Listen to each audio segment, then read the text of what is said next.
Hit 7 o'clock. So here we are. I'd like to welcome you to tonight's meeting of the Florence 1 Board of Trustees. The public notifications for this meeting have been duly provided. With that said, I'd like to invite you to rise for the moment of silence. The pledge will be led by Board Member Davy Gregg tonight.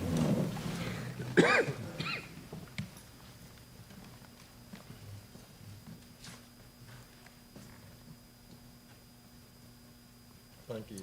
Please repeat after me. I pledge allegiance to the flag of the United States of America and to the republic for which it stands, one nation, under God, indivisible, with liberty and justice for all. Thank you.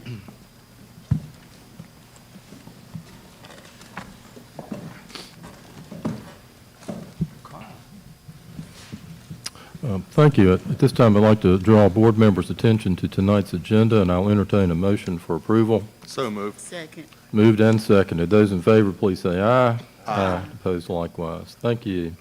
This time, we'll recognize Ms. Pam Little McDaniel for tonight's awards and recognitions. Thank you, ma'am. Thank you, Mr. Stewart. Mr. Dees and students, would you please come forward?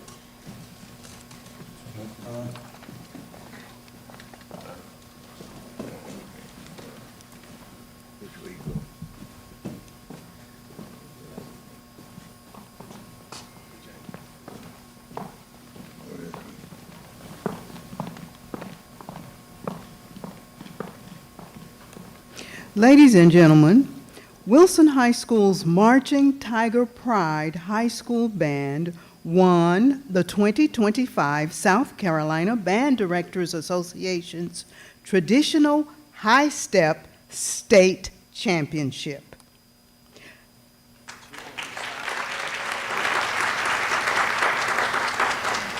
Now, Florence 1 Schools hosted the event, which included a total of 13 bands from across South Carolina.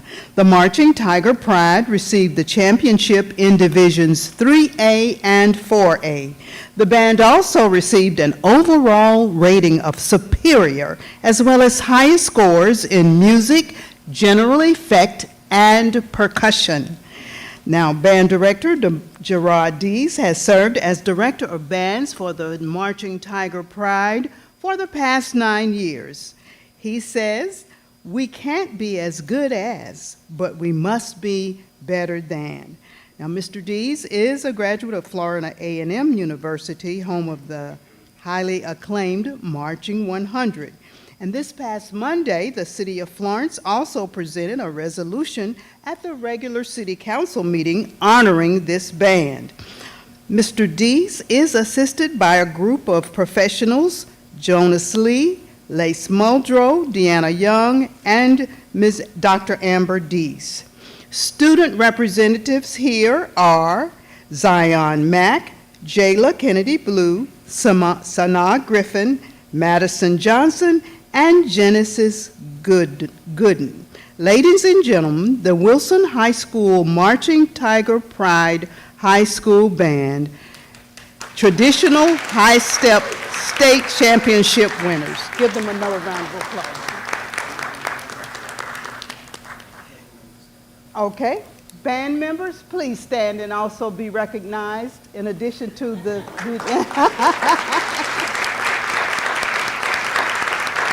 Thank you. Okay.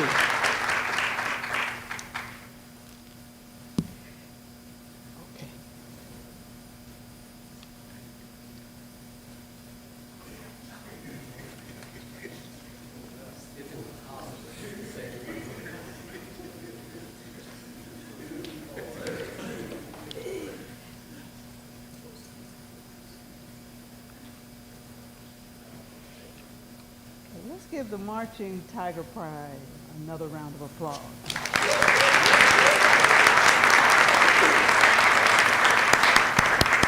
Thank you. Dr. Lisa Justice. Ladies and gentlemen, the Florence Adult Education Program recently garnered 2 awards from the South Carolina Department of Adult Education. Now, for the second year in a row, the Florence 1 Adult Education Program received an award for the highest number of high school diploma completers. Now, according to the Adult Education Director, Dr. Justice, more than 90 students completed their high school diploma requirements through the Florence One Adult Education Program last year. Secondly, Dr. Justice and her staff also received a Facility Enhancement Award for their use of virtual reality technology. Now, Dr. Justice said that while other programs received this award for physical improvements, like moving into a new building, Florence One received it for classroom improvements, which included new technology. Ladies and gentlemen, the Florence One Schools Adult Education Program recognized for highest number of school diploma completers and for facility enhancement.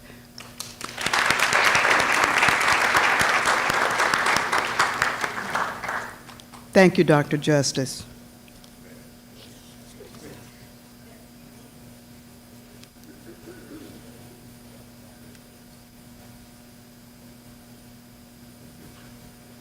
Dr. Figueres, would you please come forward?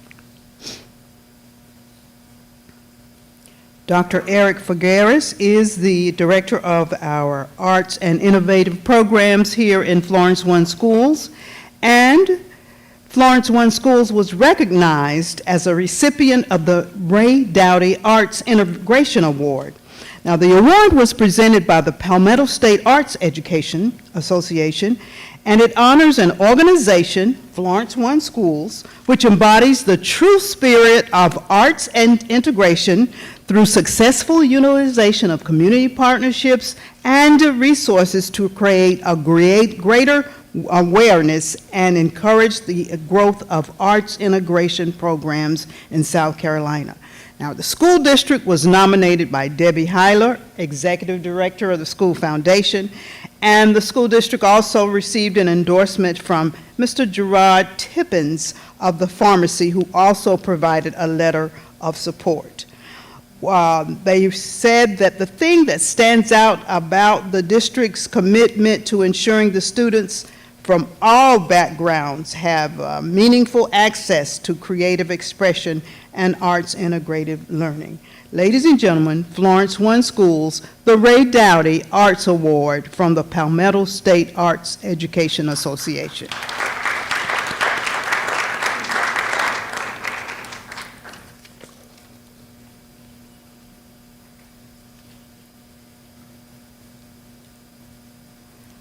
Okay. Would you remain with us, Dr. Figueres? And Ms. Josie, would you please come forward? Okay. Okay. Ladies and gentlemen, 2 Florence One Schools administrators have been recognized for their outstanding support of the arts, bringing home top honors from the South Carolina Art Education Association. South Florence Principal, Ms. Shan Josie, was named the 2025 Administrator of the Year after receiving a nomination from the South Florence Visual Arts instructor, Adriana Gardner. Also, Dr. Eric Figueres, he received and was named the Arts Administrator of the Year, and his nomination came from the teacher, Ms. Amber Harar, who gives credit to Mr. Figueres for invigorating the arts programs across the district. And both of them say that through his advocacy and ability to secure millions in the district and grants and arts funds, and our programs have grown and they have improved dramatically. So let's give them a round of applause. 2 arts educators receiving the top honors in South Carolina for the arts programs. Thank you.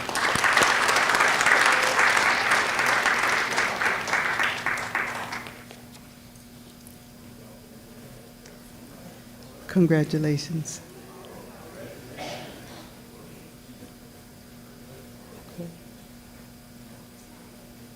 Mr. Denny and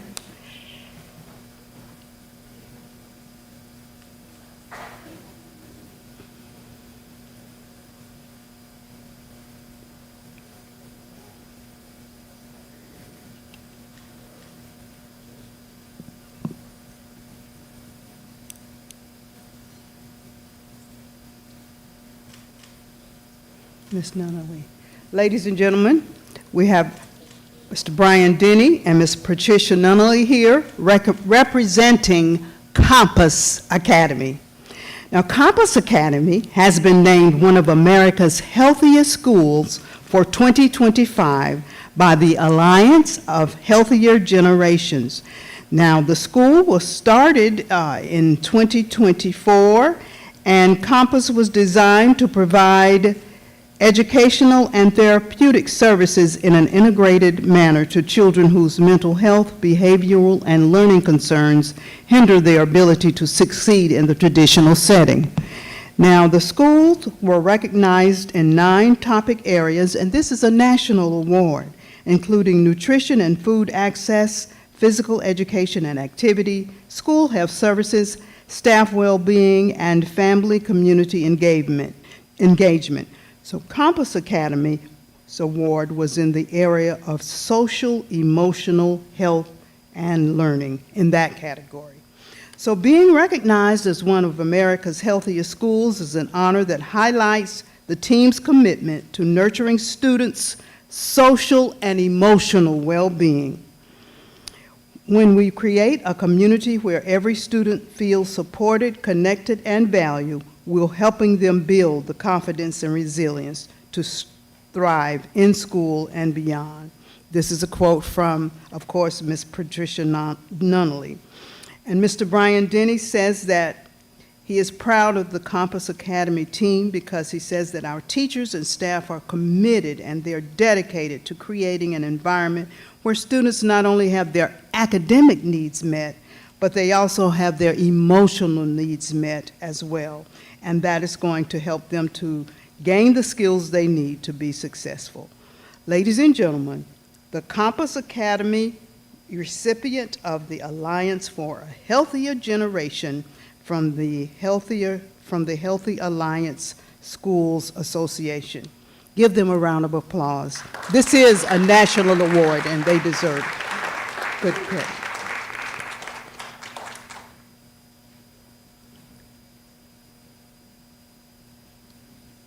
That's all. Short and sweet. That's right. Thank you.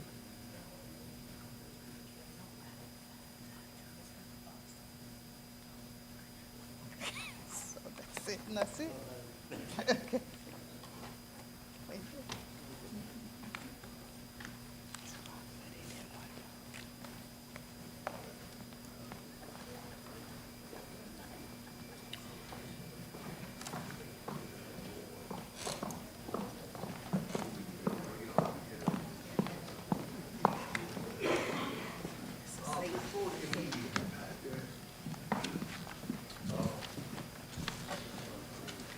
Get ready to leave.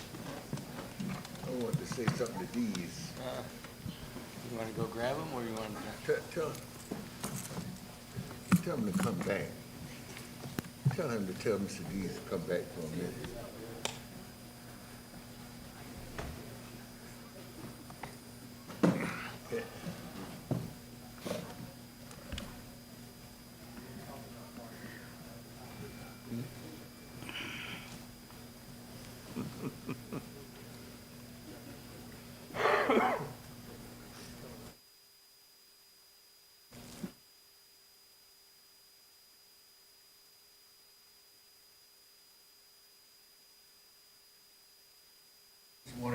Is that thing on?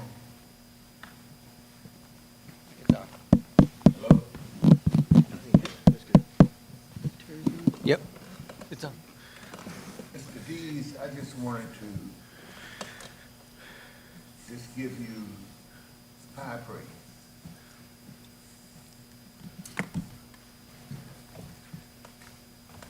When I graduated from Wilson, I was playing football and on the band.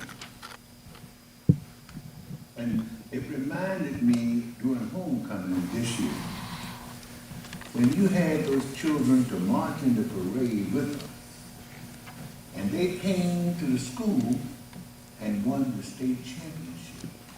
That stayed on my mind, and it told me what a great job you're doing in the, I wanted the kids to hear this, but you can tell them. Tell them the greatest job I've ever seen, except for when we were in high school, when we were in Washington.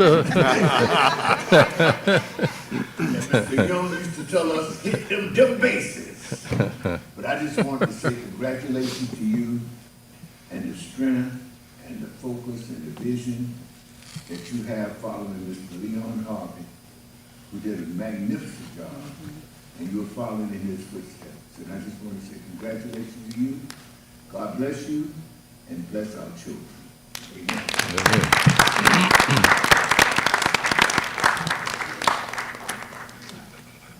Thank you, Reverend McIver, and I'll say amen to that, and best wishes to all of our recipients tonight. Yes, sir. Well done all around.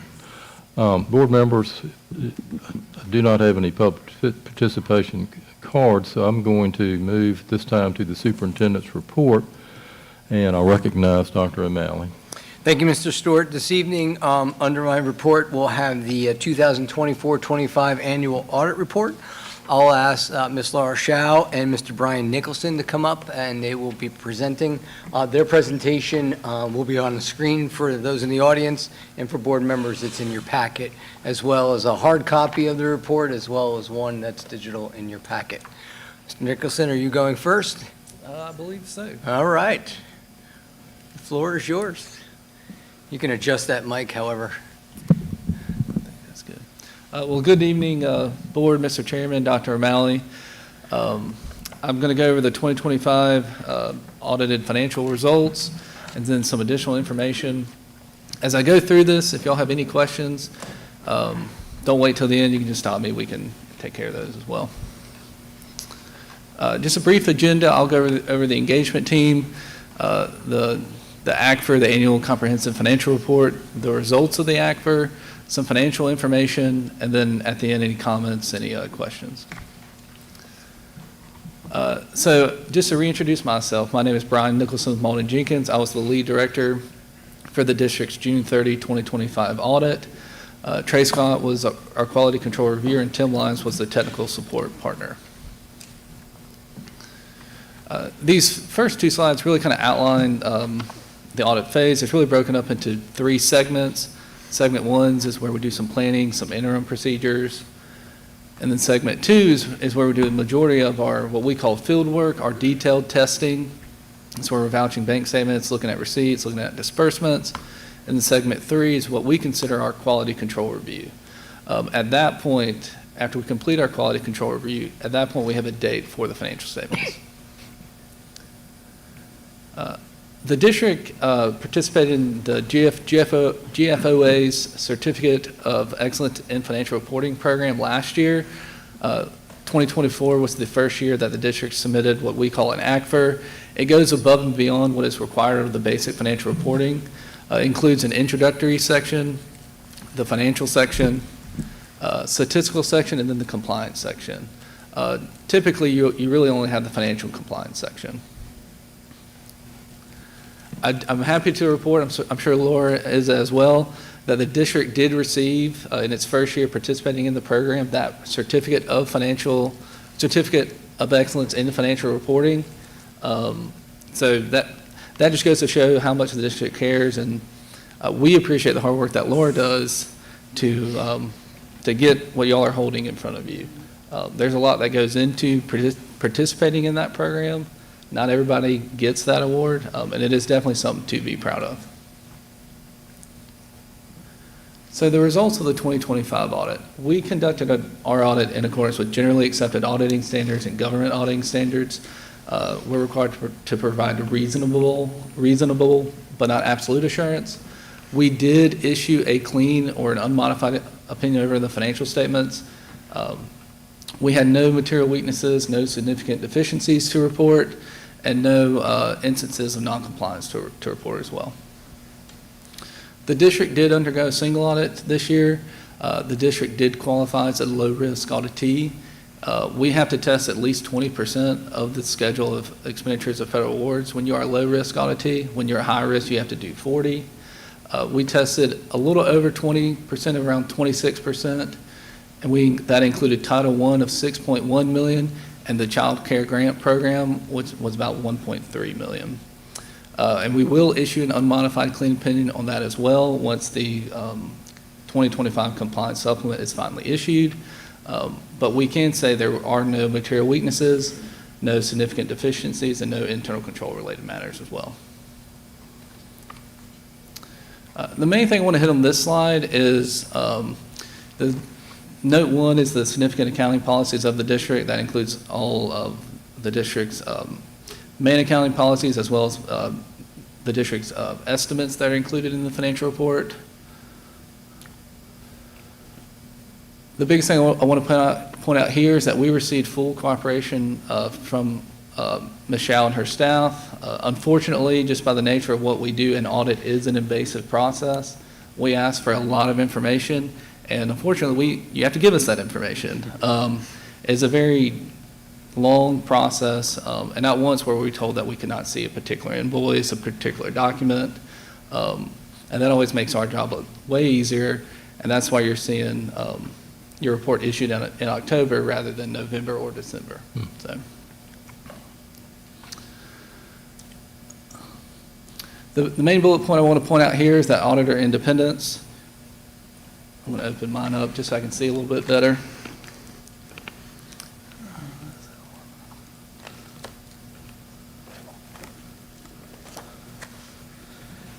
Our professional standards require that we be independent and maintain a level of independence throughout the audit process, and we did maintain that independence throughout the process. Some financial information here.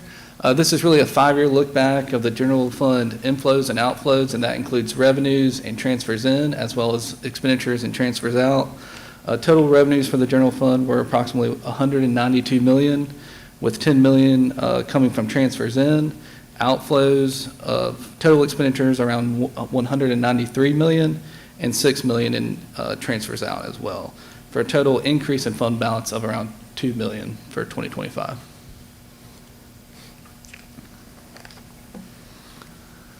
This next slide, I included a 10-year look back, and you can also kind of see this information in the statistical section of the ACFR, because it requires you to provide a 10-year look back for some various financial information, if you want to look at that as well. But this just shows the fund balance for the general fund over the last 10 years. And you'll see since 2020, the district has had pretty consistent, steady increase in fund balance. And then I'm going to let Laura handle these next couple of slides, and then we'll kind of close it out at the end. So as part of the audit, there are several compliance policies that we have to maintain. One of those relates to the fund balance. We have 3 policies that deal with that, or 3 benchmarks. The first is actually the fund balance as it relates to the state, which is only the 7%. And you'll see here that to be compliant, we only needed a fund balance of $15 million, and we have a fund balance of $47 million. The excess of $31 million is the difference. Now, again, I have spoken that the state policy is a minimal policy. It is not best practice, nor does it save you in a situation in which you have a bad fiscal year in which revenues do not come in as expected, or expenditures due to significant unplanned events occur. So the board policy, which is the second slide, actually requires that we have 2 months or 17%. This follows the best practice guidelines by GFOA. This also is a full encompassing calculation, which means it takes into consideration transfers in and transfers out. Those are excluded from the state calculation. So given the calculation with the board policy, we needed $35.6 million. Again, we're at 47.5 with an excess of 11.8. That puts us in a very good position. We have adequate rainy day funds, and again, a policy that is compliant. Now, a third policy that you're seeing this year, only because you heard from us earlier in the year about our bond rating. So it is also important that in order to maintain our bond rating, that we have between 20 to 25% of fund balance of related to expenditures. So I had noted here that our fund balance to be compliant and maintain our bond rating, which needs to be between 40 million and 50 million, and as you see, we're there at 47.5, right in the middle. So why do we want to maintain compliance with our bond rating? The higher the bond rating, the lower the interest rate is on our borrowing, again, saving the district money or providing more money for capital expenditures. We talk here a little bit about the general fund budget versus the actual results. Again, you know, you adopt a balanced budget and expenditures are set to not to exceed. So we had that budget set at the $200,883,000.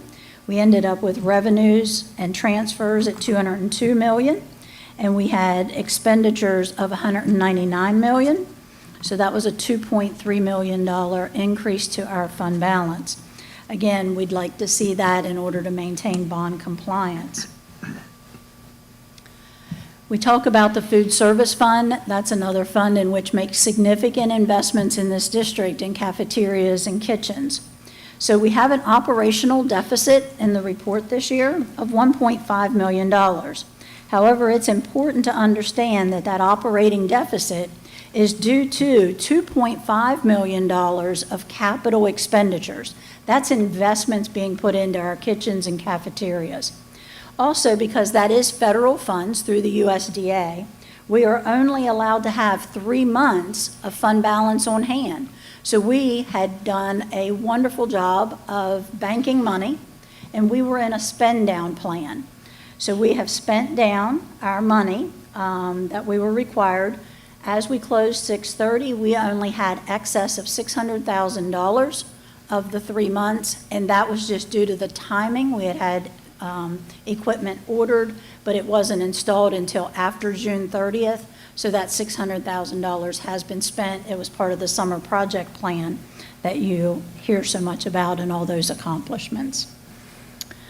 So that concludes my part, which is actually the activity policy compliance, and I'm going to turn that back over to Brian to complete the audit.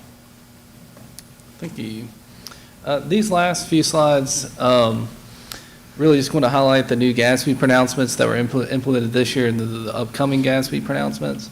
During fiscal year 2025, the district was required to implement GASB Statement 101 for compensated absences, and it really required you to kind of reevaluate how you record compensated absences, and this GASB did have a material effect over the district's financial statements, resulting in a restatement or recording an additional $4.8 million in additional accrued leave that is reported on the statement of net position.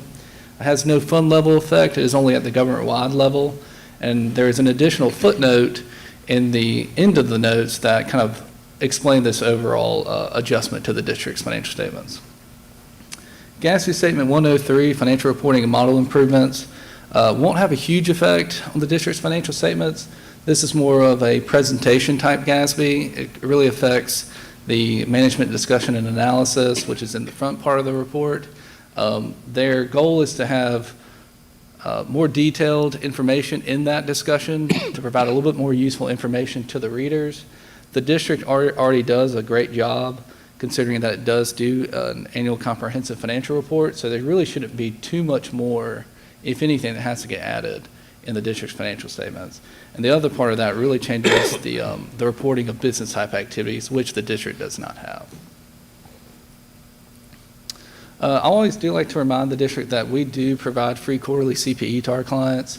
Around 30 years ago, when we really started investing in the education niche and the governmental space, we felt like it was, good to give back to our clients, especially with all the ever-changing GASBs.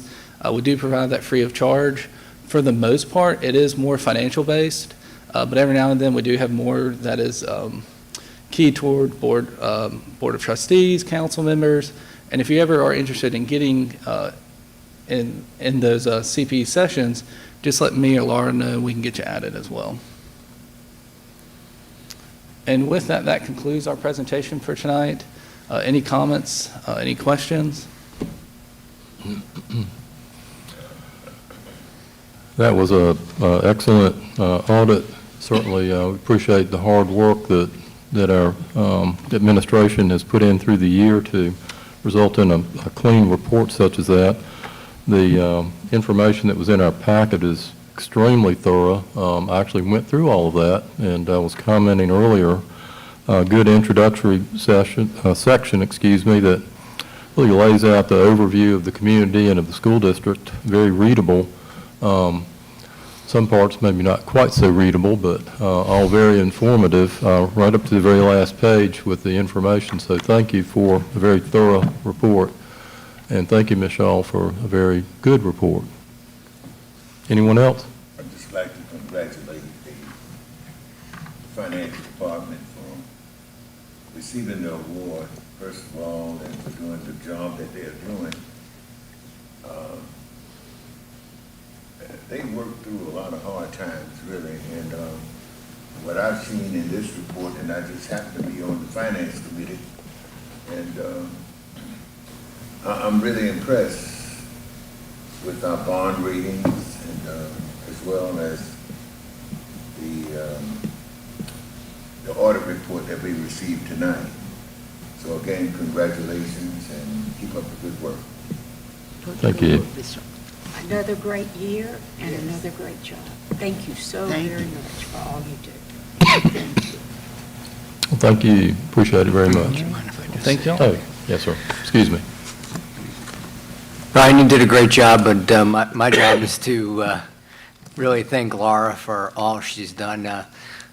You probably know more than anyone, Laura takes this very personally. It should be her picture on the front, that's how personally I will she add- takes this, but you probably agree to that. So our process, and Laura has trained us that we're sort of doing the audit all year long, which allows us to be where we are. And I think an important thing is having a fund balance, probably the highest we've had in 10 years, with all the things that the district has done, is pretty significant. And again, we don't use any of our fund balance for operational. You hear a lot about that for school districts, but we don't use a single dime. We haven't in the time that Laura and I have been here, which allows us to continue to do the good things that we can in the future to have that, and as well as with our food service. So I'm very grateful for all your hard work. I know what this means to you, and it's an actual report that I think people would really choose to read, because it tells you a lot about the district, and it's put together that people can see a lot about the district. It's not just the words and numbers. It's got pictures that go along with the words and numbers of what's going on. So thank you, and thank you for your team for, I know what you do in the summer and all that hard work, and I appreciate everything, and that's what allows us to do what we do for our students and our staff, as you've seen tonight. So thank you. Just going to the last comment, I would say also the observation that was made as far as not touching the fund balance, but then also keeping that balance above the level that the bond people look at, really allows us to maximize our capital dollars, the bang for the buck. The lower interest rate results in probably over the 10 years, thousands and thousands and thousands of dollars that have been available for capital improvement and not to be paid to bondholders. So thanks for that too. Appreciate it. Thank you all very much. Thank you.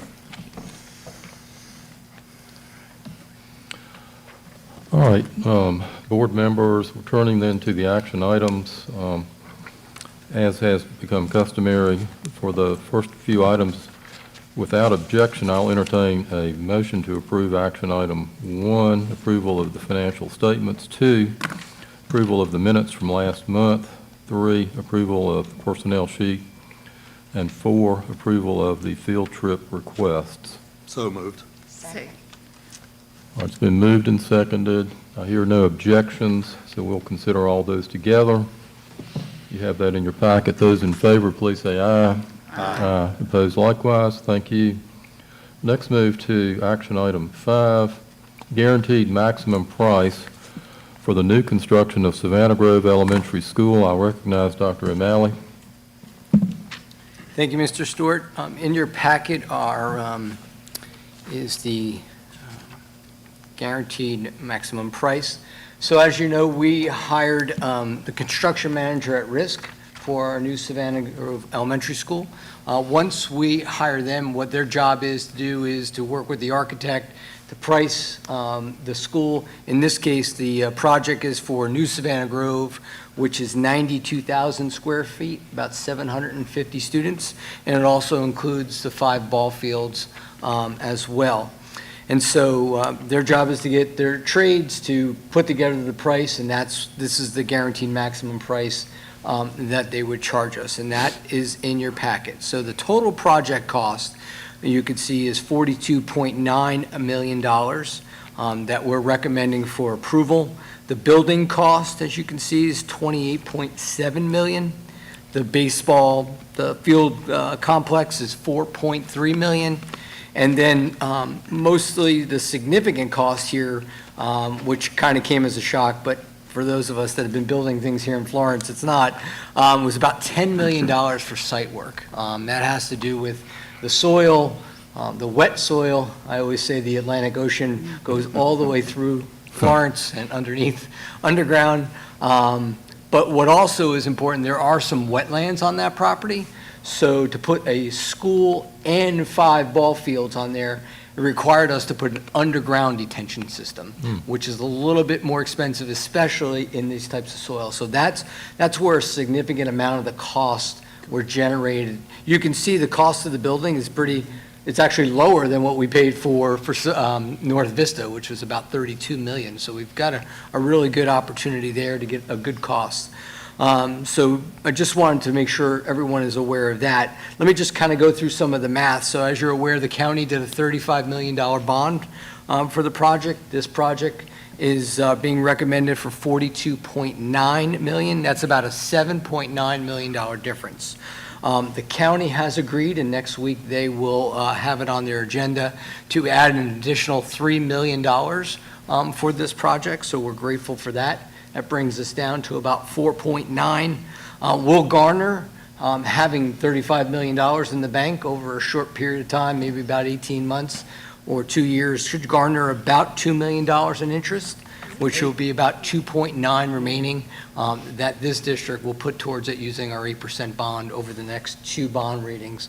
So that's about $1.5 million each year. So again, doesn't eat at a lot of a chunk of so we can still advance our vision for what we want to do, but allows this project to move in the timeline that we've set. And as you can see on the first page, that timeline for the project, there were, we all talk about the government shutdown and had the effect.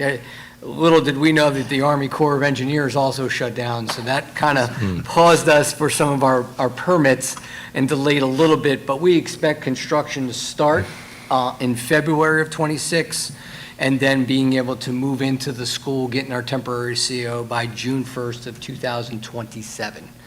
So we're still within that time frame. As many of us here know, this week is a good example. Weather is unpredictable. We could have 30 degrees. We could have no rain. We can have rain that whole week. But I feel confident, given the construction company and their subs, that we will be able to get in there in that summer of 2027. So that is the recommendation. Those are the financials around it. But I just wanted to give you a good idea. When they did the $35 million, we were pretty close, right on to what that project cost would be. However, that wetlands and then having the underground detention is something, you understood what we did for Southside Middle School, the amount of dirt we had to take out and bring in. This is a similar project to that, but just with the building costs and the baseball complex, we were really going to be under that $35 million until that occurs. But that's construction. That's the reality of it. I'd rather know now rather than later, so that's why we set this guaranteed maximum price. Ms. Bracy, you're way down there at the end. Would you like to make a motion? I would gladly make the motion. All right.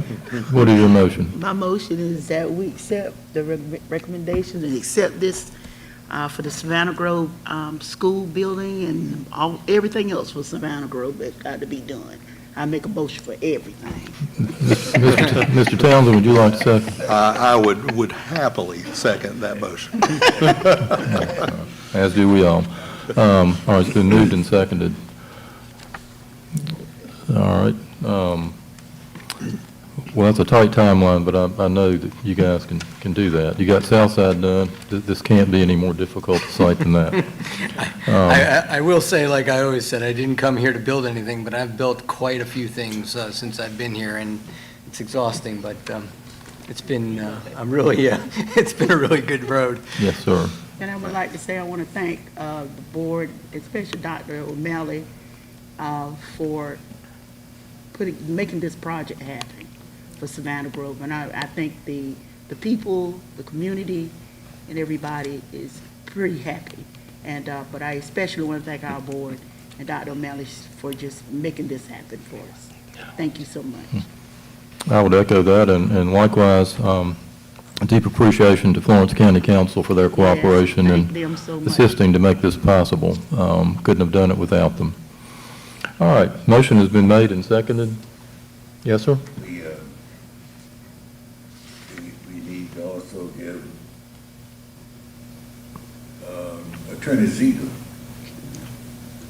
Everybody. who I was a mean, part of it. everybody, but what he did was remarkable. It really was. And, of course, everybody, but I was just, and the young ladies and the gentlemen from Savannah Grove as well. Yes. Community and all. Continue to come for years after year after year, and finally we're getting it done. So, that's it. Amen. All right, been moved and seconded. I don't see any other hands. Let's call for the vote. Those in favor, please say aye. Aye. Opposed likewise. All right, thank you very much. We'll move to item 6. This is House of Hope Memorandum of Understanding. Dr. O'Malley. Thank you again, Mr. Stewart. As the board is aware, we had previously approved an architect to begin work on designing 10 tiny homes, that we'll call them, for our homeless population here in Florence One Schools. That population is about 300 students right now this year, and that is being proposed on the old site of the PYA Charter School that was closed. Tonight, what we're recommending is approval for memorandum of understanding with the House of Hope to operate the facility once it is built. As many of you know, the House of Hope is probably the leading organization in Florence that assists and organizes and plans for our homeless population, not just students, but for our adult population as well. And the organization is led by Mr. John Weiss Jr. and have full faith in his leadership to carry this through. They are very excited to make this a part of their next journey. It is another, I think, a great theme that this board is doing is we're providing opportunities for our students, but partnering with local organizations to make the Florence community better. And I think that is some of the theme you'll hear in the next presentation as well as what you'll hear in December. So in your packet, you have some renderings of the facility and the schematics of the houses. As you can see, they'll be a little bit different than what is on the current House of Hope facility. These will actually have bedrooms, 1 or 2 bedrooms, and it'll only be for females and for students. So we wanted to give them an opportunity to have their own bedroom as well as a small kitchen as well. The building that is currently there will also house sort of an area to help study and lounge and other activities. We already provide tutors to the House of Hope twice a week. We'll continue to do that. We'll do that in this facility as well. We'll also partner with our adult education to continue to connect those dots to provide workforce development in our community as well. So basically, we'll be building the facility, and we're going to be utilizing the funds that we received from the charter school, which is about $500,000, and that number increases, but that's what we have right now in the bank, which we believe can cover the costs for that. And then the House of Hope, you will see in this agreement, will be providing the services for our students. So the memorandum of understanding kind of just delineates what they'll do, what we'll do, and we'll be responsible for the maintenance, just like our own buildings. They'll just do the operational part and work with the school district for the students as well. I think this is a great opportunity to use not only the proceeds, but the land for a use for our students, and just another great example, as I said earlier, about trying to make not only opportunities for our students to be better, but the Florence community to be better as well. So I do appreciate the opportunity to partner with the House of Hope. They've been great to work with, and very excited about this project. And the recommendation this evening is to approve the memorandum of understanding with them. They have, as you can see, their board has already approved it, and then they sent it to us for review. That Okay. concludes my discussion. If there's any questions. Thank you, Mr. Superintendent. Prior to discussion, I'd like to offer the motion then that the superintendent be authorized to execute the memorandum of understanding that we have in our packet with the proviso that if there are any minor grammatical or typographical corrections, that be handled during the course of execution of that document. Is there a second? Second. All right, moved and seconded. Any questions or comments? Mr. Chairman, Yes, sir. this is, just for me personally, I want to say that this is a really kind of special project. If this had existed years ago, my family right now would be one child smaller, but, and as much as joy and love as she has brought to our family, she could have possibly had a chance to grow up with her family, and so this is going to provide an opportunity for lots of mothers and children and students for years to come, and it is my eyes have really been open to the issue of homelessness, within our student population in the last few years, and I think that taking the proceeds out of a very, very sad and unfortunate situation with the charter school and doing this with it is inspired. So, Yeah, thank you. thank you. Well, I'd like to simply echo that I'm very proud of this undertaking that the school district is doing. There may be other districts in this nation that do something like this. I'm not personally aware of that. But I know that arising from conversations that board members have had and concerns expressed in relation to our homeless students, that it's just the right thing for us to do at the right time to meet the needs of these students and their families that are on the edge, that they can get the support services that they need. For our students to be successful, we certainly need to proactively look at ways to meet all of those needs so that they can be successful in life. I hope personally that this project will be so successful that we will find ways to expand it in future years to meet these needs. But this is a good first fruits. So I'm very happy and enthusiastic about this one. Dr. O'Malley, briefly explain what the process will be for a family to get into one of these homes. So we would identify them as what we call McKinney-Vento, that they are homeless, and it would actually just be for a female with a family. Once we identify them, it will be the House of Hopes would identify if they fit their model for what they would like to do and implement. So we will give them those that fit our definition, and then they'll have other criteria that they use for this as well. Okay, so they will basically make the final decision who goes in. Correct. Okay. And right now, there's only 10, so that'll be I know. a very difficult thing. And there's 300. There's- There's 300 students. But it's a start. It is a start. Got to start somewhere.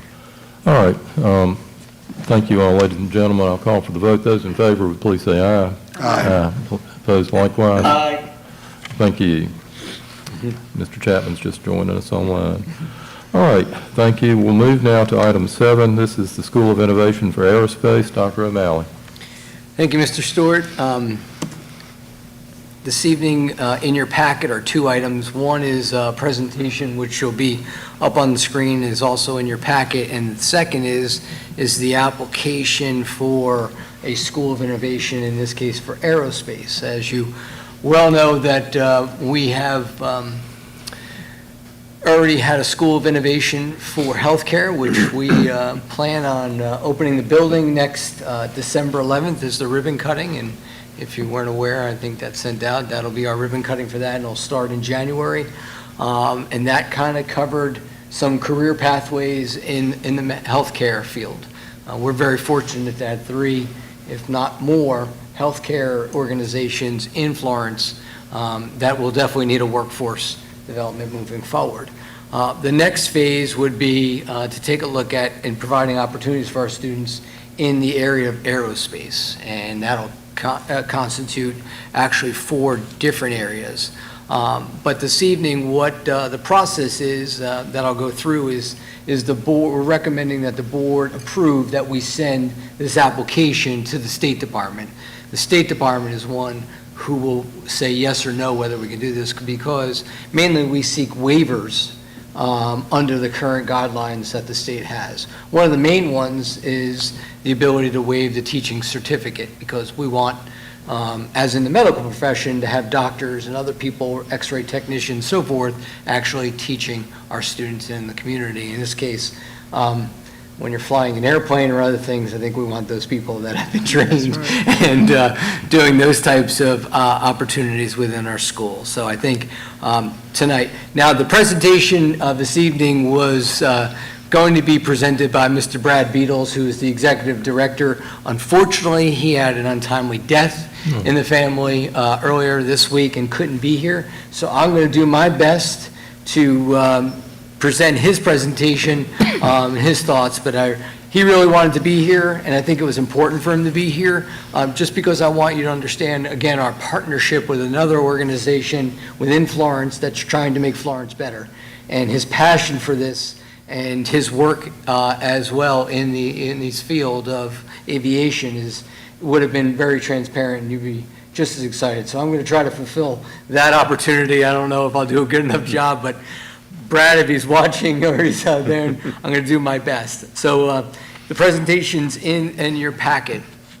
So what basically the 4 areas of this school will entail are what we currently do in our Advantage Academy is to provide the opportunity for students to get their pilot's license.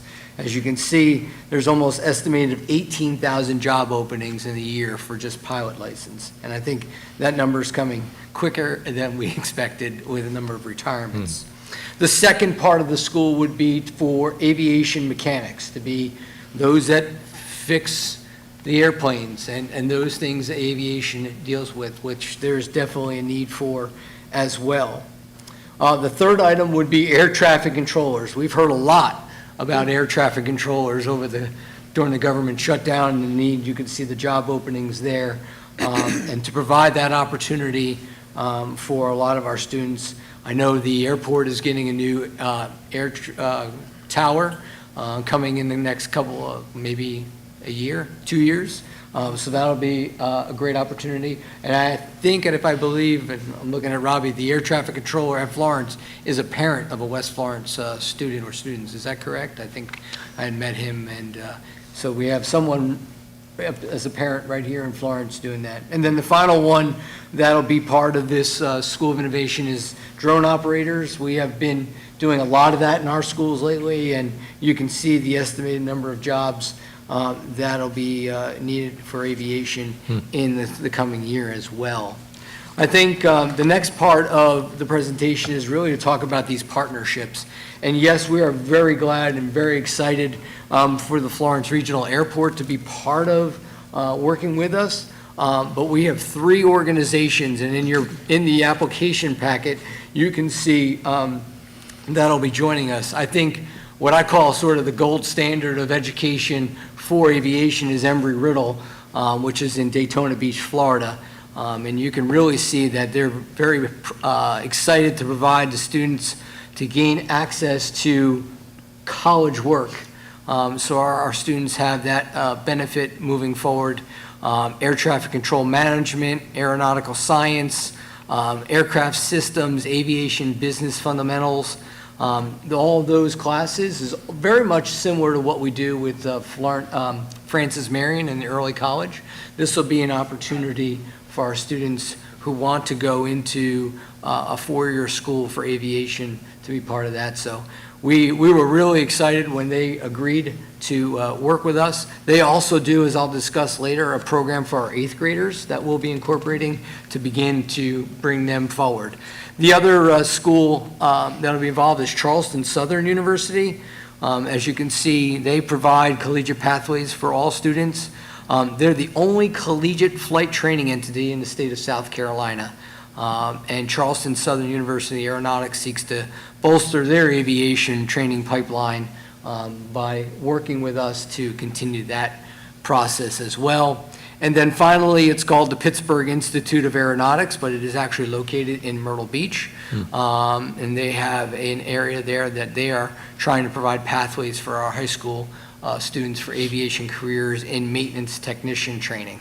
And so we're looking very much forward to them participating in that real-life environment of mechanics for aviation as well. So not only do our partnerships have just with the airport and the ability to have that, but we also have some great partnerships around the country to provide training and opportunities for our students as they move forward.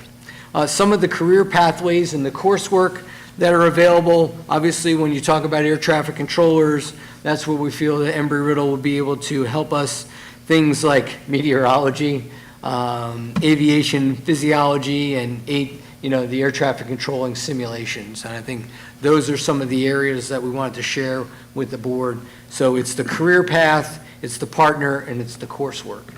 And again, a lot of these don't require a college degree. These are just, again, pathways. And I think that's another part of this. A lot of this can be without a college degree, that students can have high-paying jobs and a career and have a career pathway.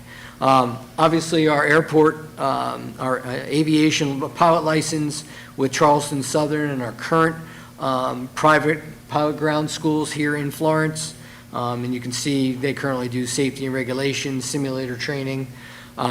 We also have the aviation maintenance program, you can see working with the Myrtle Beach campus of PIA.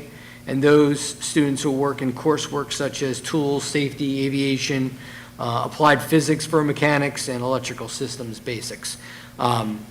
If you've ever flown, these are the people you should pray for because they keep your plane in the air, and that's very important. Other things about airport management, aerospace engineering, again, those probably would require a college degree, but they're also part of this career pathway. And then drone pilots, we've talked a lot about that early on when we started implementing the drones and how they can be working with our local partners and Embry-Riddle as well as AI Nautics to provide any kind of applications and training and the licensure for that that we have.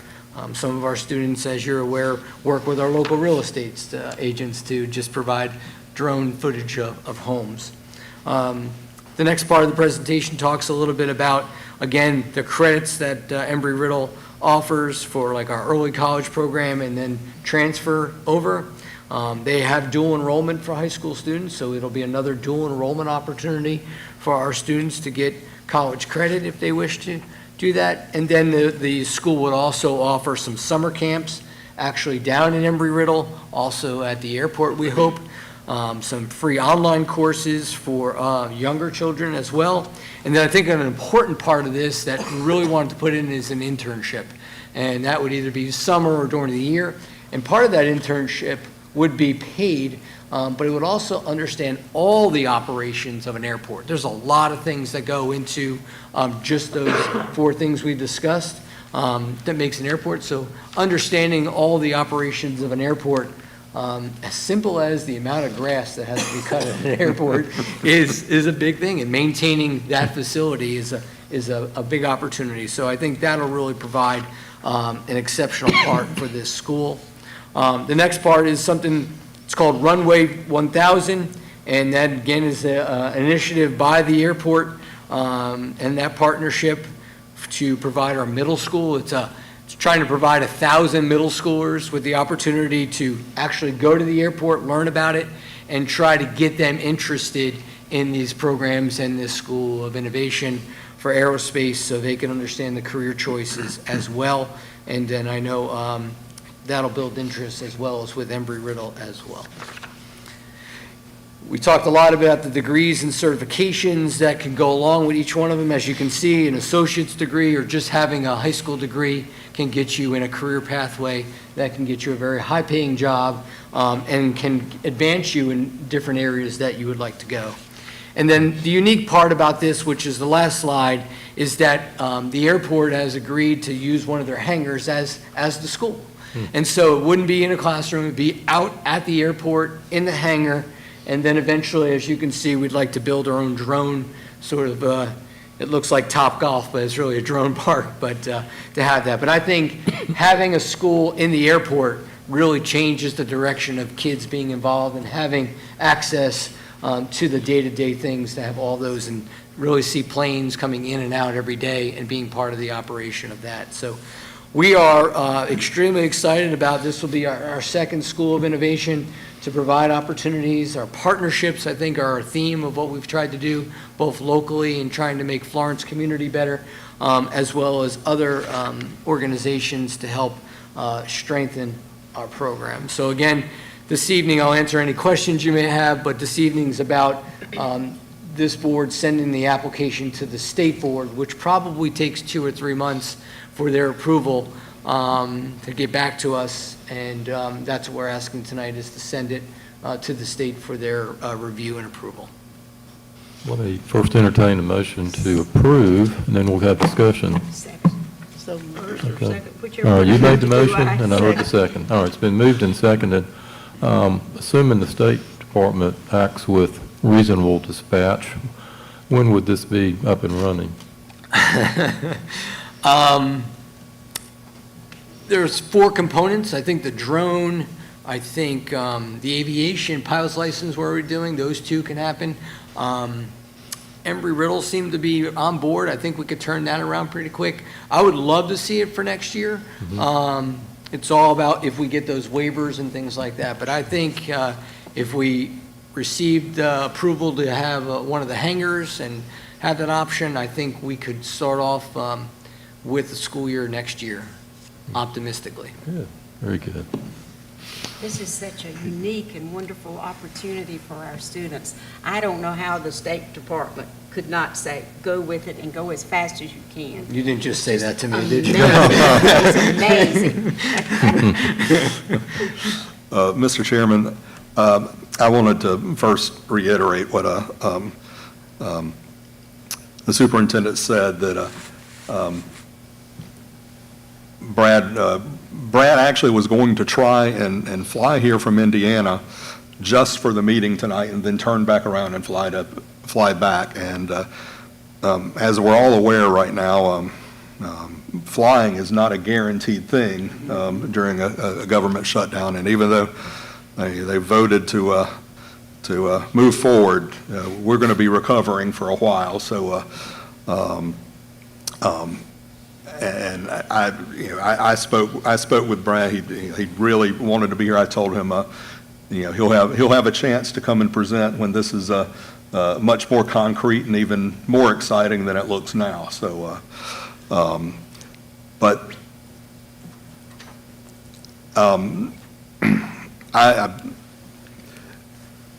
in January, the Airport Commission did something that was kind of, or I guess before January, but they did something that would feel kind of familiar to this board. They, in many ways, went out and found their Rich O'Malley. And I think that we owe them a debt of gratitude for doing that, because the opportunities for the airport ahead are incredible, and the opportunities for Florence, because of what the airport is going to do, are remarkable as well. And Brad has the sort of energy. I don't know if he can do it 24/7 like Dr. O'Malley does, but He's much younger, too. but he definitely has the energy and the enthusiasm for turning the airport, like we've done with the school district, into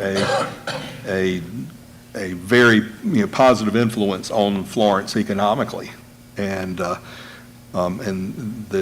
with the things that the airport has planned, the number of job opportunities here in the PD are going to increase pretty dramatically, and which is fantastic. A lot of times we're training our kids to leave Florence, and in this particular situation, I think we're going to be able to retain a lot of the kids that go through this program, which is exciting for us locally.